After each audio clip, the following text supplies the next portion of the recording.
ఒక సహోదరుని ఆపదే మన కుటుంబ బాధలు, ఇవి మొదటి మాటలు.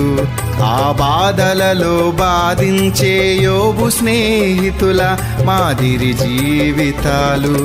ఒకనాడు కక్కిన పాత రోత జీవితం మరలా భుజించే కుక్కలాంటి మనుషులం. పరుగున వస్తుంది ప్రభుదినం,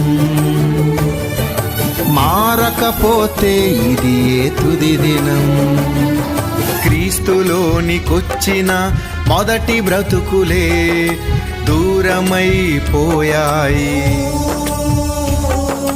విడిచి వచ్చిన ప్రాచీన బ్రతుకులే చేరువైపోయాయి. ప్రేమలు పోయాయి, పగలే పెరిగాయి, మాటలు పెరిగాయి, చేతలు తగ్గాయి. చీలిపోతుంది సంఘము, ప్రార్థించవలసినది ఇది ఏ సమయము.